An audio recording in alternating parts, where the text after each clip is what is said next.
Allah insanlığa, bəşəriyyətə deyə biləcəyi bütün sözləri Quranda dedi. Yəni Allahın insanlara, bəşəriyyətə son sözü Quran-ı Kərimdir. İnsanlığın tutumu nə qədər idisə ilahi mərifətləri qəbul eləməyə, o tutum qədər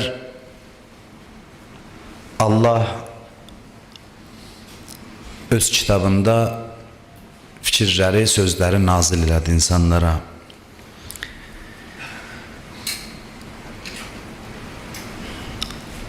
Allah Peyğəmbər üçün Peyğəmbərlə danışarkən Quranı ona nazil eləməsini bir minnət kimi Peyğəmbərə deyir.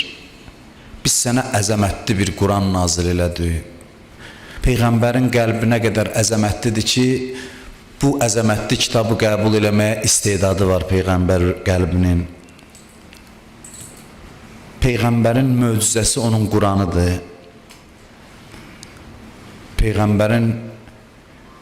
Hər Peyğəmbərin özünə məxsus möcüzəsi varsa, İslam Peyğəmbərinin möcüzəsi onun kitabıdır, Quranıdır.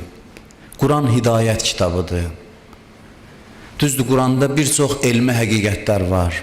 Bu barədə eşitmişsiniz, oxumusunuz, görmüşsünüz ki, müasir elmə indi bəlli olan bir çox məsələlərə Quran işarə eləyir və bu sübut eləyir ki, Quran Allah kitabıdır. Bəşər fikrinin, beyninin məhsulu deyil.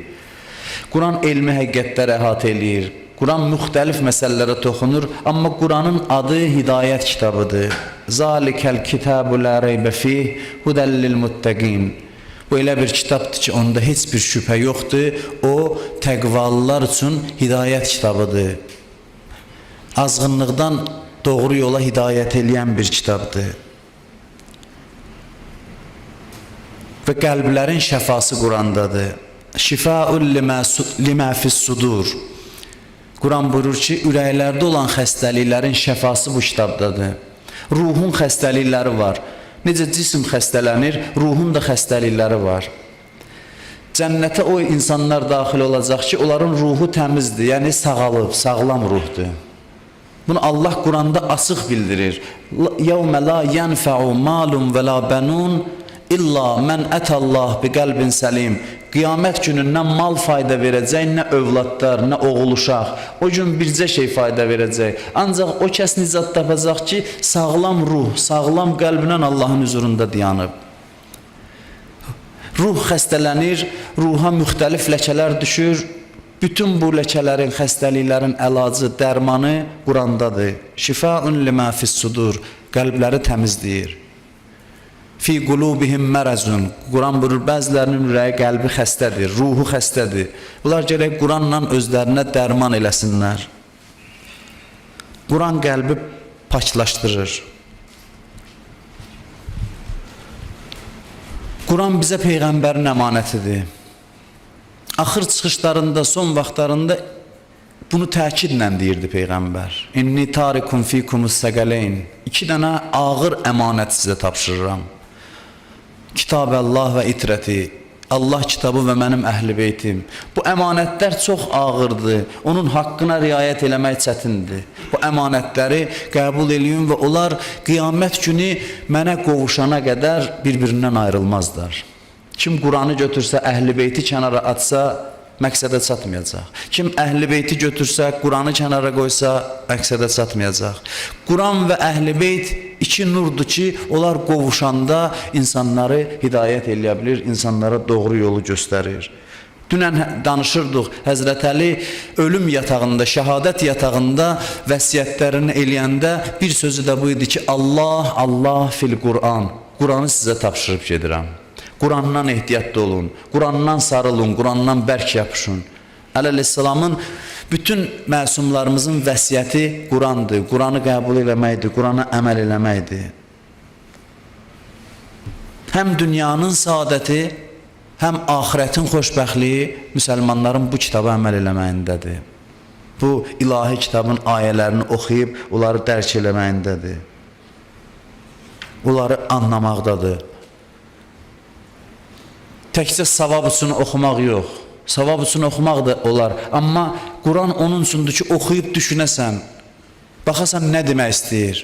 Quranın tərcüməsinə müraciət eləyəsən. Ərəb dilini öyrənəsən. biraz mənasını heç olmasa ən azından başa düşəsən ki, nə oxuyursan, yaxud da tərcüməsinə müraciət eləyəsən, düşünəsən, oxuduqların üzərində düşünəsən, fikirləşəsən və Quran haqqında çox söz deyilib. Mən bir söz İmam Sadiq əleyhissalamdan görmüşəm, bəlkə də ən qiymətli sözlərdən biridir Quran haqqında. Buyurur bu hədisi, buyurur, "Ləqəd təcəllallah li xalqihi fi kəlamih və lakinnəhum la yubsirun." Buyurur, Allah insanlara yaratdıqlarına öz kəlamında təcəlli eləyir ki, cəmaatın çoxu görmür. Yəni nə? Yəni Quran ayələrinin batini Allahdır. Allah bu kəlmələr vasitəsilə təcəlli eləyir. Allahın təcəllasıdır, Allahın görüntüsüdür. Belə demək mümkündürsə, İnsanlar əslində Quran oxuyanda Allahla təmasda olur. Ayələrin batini Allahın özüdür. Allah bu sözlər vasitəsilə bizi ilə görüşür. Amma onu çox insanlar görmür. O ayələr bir-bir Allahı bizə tanıtdırır.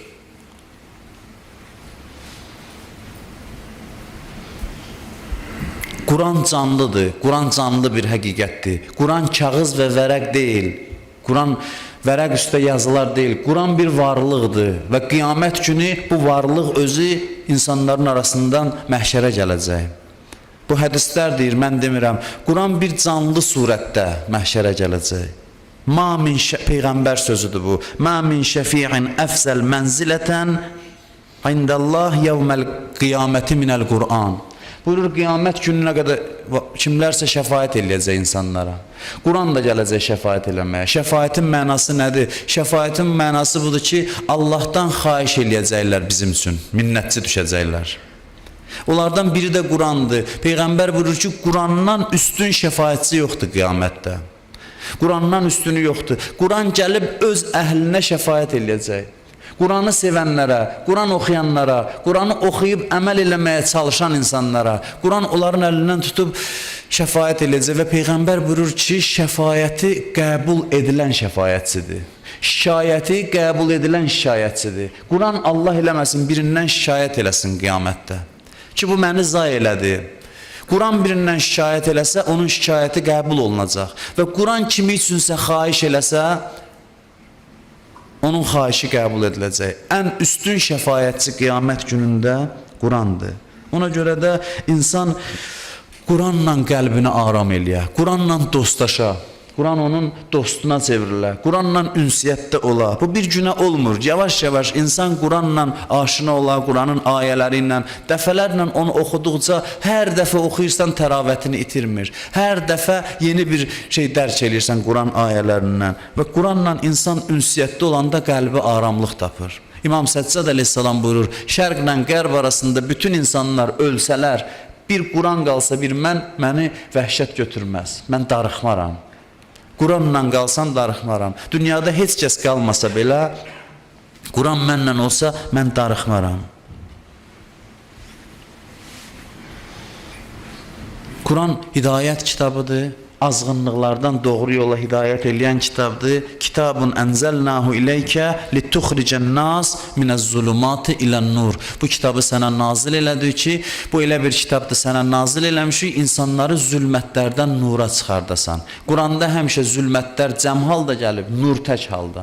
Batil yollar çoxdur, haqq yol bir dənədir. Haqq yol tək yoldur. Haqq yollar yoxdur, haqq yol var. Batil yollar var. Bu batillərin içində haqqı seçmək necə mümkündür? Hansı vasitə ilə? Buyurur Quran vasitəsilə. Quran haqqı batildən seçir. Quran haqqı batilin içində insana göstərir. Quran doğrunu səhvdən seçməkdə insana yardımcı olur. Və hədisdə var, Peyğəmbər buyurur, fitnələr sizə üst tutan zaman, çaşqınlıq vaxtında Qurana pənah aparın. Quran sizə doğru yolu göstərər. Quran sizə doğru istiqamət verər. Quranda özünüzü görərsiniz, öz nöqsanlarınızı görərsiniz. Quranda Müminun surəsi var. Hərdən açın, baxın, oxuyun Müminun surəsini. Yəni möminlər. Müminun yəni möminlər. Qəd əfləhəl müminun. Belə başlayır. Möminlər nicat tapdılar. Və sonra sayır, mömin kimdir? Onun xeyri budur ki, insan baxsın, Allahın sadaladığı bu xüsusiyyətləri güzgü kimi baxsın, görsün bu məndə var ya yoxdur. Allah deyir ki, mömin bu şəxslərdir. Əlləzinəhum fi salatihim xaşiun. Namazında xuşu halında olar, filan olar, filan olar. O güzgüdür. İnsan baxsın ki, burada deyilən mömindən mənim aramda fərq nə qədərdir? Və bu insanın islahına, təkamülünə kömək eləyər. Mən sözümü tamam